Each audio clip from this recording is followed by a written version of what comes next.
Friends, మన అందరం జీవితంలో ఎన్నోసార్లు ఎక్స్రేస్ తీర్చుకొని ఉంటాం. మన బాడీ పార్ట్ ఏదైనా డ్యామేజ్ అయినా కానీ లేదా బోన్ ఇరిగినా కానీ ఎప్పుడైనా ఇలాంటి విషయాల్లో ఎక్స్రేస్ చాలా హెల్ప్ అవుతాయి. మనకి అసలు ఏమైందో లోపల చూడడానికి డాక్టర్స్ వాటిని యూజ్ చేస్తుంటారు. కానీ ఈ ఎక్స్రేస్ మనకి రేడియేషన్ చార్ట్లో చూస్తే మీకు గామా రేస్ కంటే కొంచెం తక్కువ ఉంటాయి అండ్ యూవీ రేస్ కంటే పైన ఉంటాయి. సో ఇవి అయనైజింగ్ రేడియేషన్ కిందకు వస్తాయి, మీరు చూడొచ్చు. సో అయనైజింగ్ రేడియేషన్లో ఉన్న ఎక్స్రేస్ మన మీద ప్రయోగిస్తున్నారు కదా, అవి మనకి ఎటువంటి హాని కలిగించవా? సో ఈ వీడియోలో మనం దీని గురించి మాట్లాడుకోబోతున్నాము. ఎక్స్రేస్ మన మీద ఏమైనా ప్రభావం చూపిస్తాయా? ఎక్స్రేస్ వల్ల మన బాడీకి ఏమైనా డ్యామేజ్ ఉంటుందా? ఎక్స్రేస్ వల్ల మనకి ఏమైనా క్యాన్సర్ వస్తుందా? సో వీటి గురించి మనం ఈ వీడియోలో మాట్లాడుకోబోతున్నాం. ఫ్రెండ్స్, ఫస్ట్ నేను ఇక్కడ ఒక వీడియో చూపిస్తున్నా కదా మీకు. ఈ వీడియో నేను ఆల్రెడీ ఇంతకుముందు చేసిన వీడియో. సో ఈ వీడియోలో నేను మొబైల్ రేడియేషన్ గురించి ఎక్స్ప్లెయిన్ చేశాను. దీనిలో మీకు రేడియేషన్ చార్ట్ గురించి కూడా ఎక్స్ప్లెయిన్ చేశాను. సో ఫస్ట్ వెళ్ళి ఆ వీడియో చూడండి. ఆ వీడియో చూస్తే మీకు మొబైల్ రేడియేషన్ గురించి ప్లస్ రేడియేషన్ చార్ట్ గురించి ఒక అవగాహన వస్తుంది. అప్పుడు ఈ వీడియో చూడండి. ఈ వీడియో చూస్తే మీకు కంప్లీట్గా అర్థమవుతుంది. సో ఫస్ట్ నా సజెషన్ ఏంటంటే go and watch that video.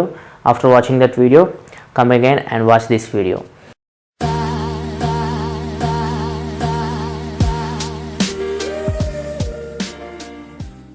Friends, ఈ ఎక్స్రేస్ ఎవరు కనిపెట్టారంటే రోయింట్జన్ అని చెప్పేసి ఒక జర్మన్ సైంటిస్ట్ కనిపెట్టాడు.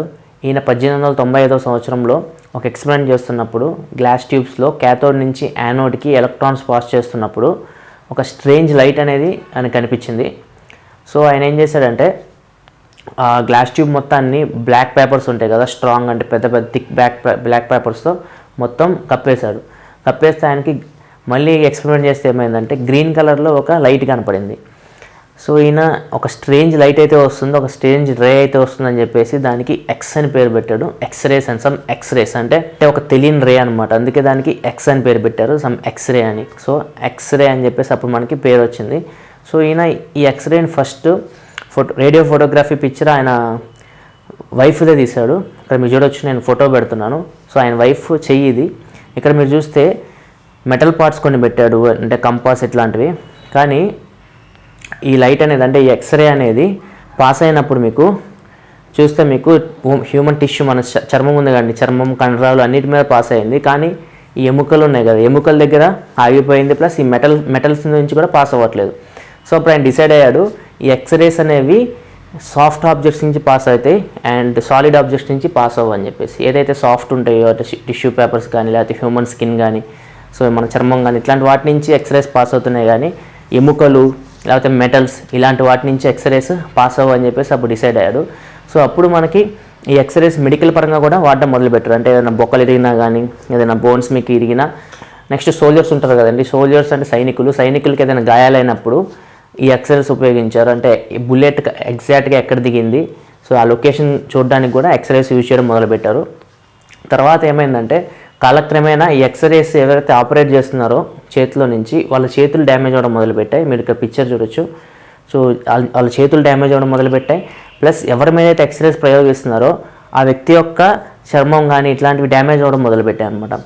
సో అప్పుడు ఏం అర్థం కాలేదు ఎందుకు అని చెప్పేసి అప్పుడు రీసెర్చ్ చేస్తే ఎక్స్రేస్ అనేవి మనకి అయనైజింగ్ రేడియేషన్ కిందకు వస్తాయి. సో వాటి వేవ్ లెంత్ చాలా ఎక్కువ. సో ఎక్స్రేస్ వల్ల నెగిటివ్ ఇంపాక్ట్స్ కూడా ఉన్నాయని చెప్పి మనకి అప్పుడు తెలిసింది.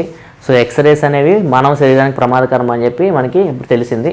సో అప్పుడు ఏం చేశారంటే ఎక్స్రేస్ని సేఫెస్ట్ వేలో వాడడం మొదలుపెట్టారు. ఎక్స్రేస్ మనం ఆపలేము, ఎందుకంటే ఎక్స్రేస్ ఇప్పుడు చాలా వాటికి యూజ్ చేస్తున్నారు. ఎక్స్రేస్ లేకపోతే ప్రపంచమే ఆగిపోతుంది. చాలా రోగాలు మనం నయం చేయలేం. ఫర్ ఎగ్జాంపుల్ మీకు ఏమైనా బ్లడ్ క్లాట్ అయింది అనుకోండి, ఎక్కడ బ్లడ్ క్లాట్ అయింది, ఎక్కడ రక్తం గడ్డగట్టింది లోపల మీరు ఎక్స్రేస్ వేసి తెలుస్తుంది. బ్రెయిన్లో ఏమన్నా డ్యామేజ్ అయింది అనుకోండి, ఎక్కడ బ్రెయిన్ డ్యామేజ్ అయిందో ఎక్స్రేస్ వేస్తే పిక్చర్ తీస్తారు, యాక్చువల్ పిక్చర్ లోపల. సో ఇట్లాంటివన్నీ ఎక్స్రేస్ వల్లే అవుతాయి. సో ఎక్స్రేస్ మనం వాడకుండా అయితే ఉండలేం, కానీ సేఫ్గా ఎట్లా వాడాలి అని రీసెర్చ్ చేయడం మొదలుపెట్టారు.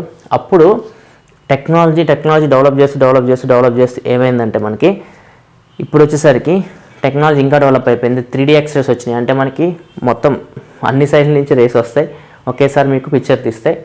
సో పాతకాలంలో ఏమైందంటే ఎగ్జాక్ట్గా ఎక్కువ టైము మన బాడీని ఎక్స్రేకి ఇంపోజ్ చేశారనమాట. ఎక్కువ టైం పెట్టడం వల్ల ఏమవుతుంది, లోపల కణాలు మనకి చనిపోతాయి అనమాట. కణాలు చనిపోతే ఆటోమేటిక్గా మన లోపల పార్ట్స్ అన్ని డ్యామేజ్ అవుతూ ఉంటాయి. సో ఎక్కువ టైం మనం ఎక్స్రేకి ఎక్స్పోజ్ అవ్వకూడదు, అదొకటి తెలుసుకుంది వీళ్ళు. సో తర్వాత కాలక్రమేణా ఏం చేస్తారంటే ఎక్స్రేస్ నీకు అవసరమైతే ఎంత మోతాదు అంటే ఎంతసేపు నువ్వు బాడీ ఎక్స్రేస్ తట్టుకోగలదు. సో దాని ప్రకారం వాళ్ళు మీకు ఎక్స్రేస్ ప్రయోగాలు చేస్తారు. ఇప్పుడు సో ఎక్కువసేపు ఒకే పార్ట్ మీద మీకు ఎక్స్రే కానీ పెడితే, ఫర్ ఎగ్జాంపుల్ 1 గంట 2 గంటలు అదే పార్ట్ మీద ఎక్స్రే పెడితే ఖచ్చితంగా బాడీలో ఉన్న కణాలన్నీ డ్యామేజ్ అవుతాయి. ఎప్పటికీ ఎక్స్రేస్ అనేవి డేంజరస్, ఎందుకంటే మీకు ఎక్స్రేస్ అనేవి అయనైజింగ్ రేడియేషన్ కిందకు వస్తే వాటి వేవ్ లెంత్ చాలా ఎక్కువ. సో ఎక్స్రేస్ రూమ్ దగ్గర కూడా మీరు చూస్తే అది కాషన్ రాసి ఉంటుంది, ఎక్స్రేస్ డేంజరస్ అని చెప్పేసి మీరు చూడవచ్చు. మీరు కాషన్ అయితే కంపల్సరీ ఉంటుంది, ఎందుకంటే అవి అయనైజింగ్ రేడియేషన్ కిందకు వస్తాయి. ఎక్స్రేస్ అయితే ఇప్పటికీ డేంజరే, కాకపోతే ఇప్పుడు మనకి సేఫ్గా వాడుతున్నారు. సేఫ్గా వాడడం అంటే ఎంత టైం మీ బాడీ తట్టుకోగలదు, మీ బాడీ ఎంత రేడియేషన్ అబ్జర్వ్ చేయగలదు, సో మీ బాడీని ఎంతసేపు ఎక్స్పోజ్ చేయొచ్చు ఎక్స్రేస్కి అని చెప్పేసి డాక్టర్స్ ఒక ఐడియా ఉంటుంది. సో ఐడియా ప్రకారం మీకు మీ బాడీని అంతసేపు ఎక్స్పోజ్ చేస్తారు. అంతకంటే ఎక్కువ ఎక్స్పోజ్ చేస్తే మాత్రం ఖచ్చితంగా మీ బాడీ అనేది డ్యామేజ్ అవుతుంది. సో ఇదండి ఎక్స్రేస్ గురించి. ఈ వీడియోలో నేను మీకు ఎక్స్రేస్ గురించి మొత్తం ఇన్ఫర్మేషన్ అందించాను అనుకుంటున్నాను. తప్పకుండా నా అదర్ వీడియో చూడండి, మొబైల్ రేడియేషన్ ప్రమాదకరమా అని చెప్పి ఆల్రెడీ ఒక వీడియో చేసి ఉంచాను. సో ఆ వీడియో చేసి ఈ వీడియో చూస్తే మీకు మొత్తం క్లారిటీ వస్తుంది ఈ మొత్తం రేడియేషన్ గురించి. సో ఈ వీడియోలో మీకు నేను మంచి ఇన్ఫర్మేషన్ అందించానని అనుకుంటున్నాను. ఈ వీడియో మీకు నచ్చితే కింద లైక్ బటన్ ప్రెస్ చేయండి అండ్ ఈ వీడియో మీ ఫ్రెండ్స్ అందరితో షేర్ చేయండి. అండ్ తప్పకుండా నా ఛానల్కి సబ్స్క్రైబ్ చేసుకోండి, ఎందుకంటే నేను ఇలాగే రోజు మీకు టెక్నాలజీ సంబంధించిన ఇన్ఫర్మేషన్ తీసుకొస్తూనే ఉంటాను. This is your Prasad signing off. I will see you my next video. Thanks for watching. Bye bye now.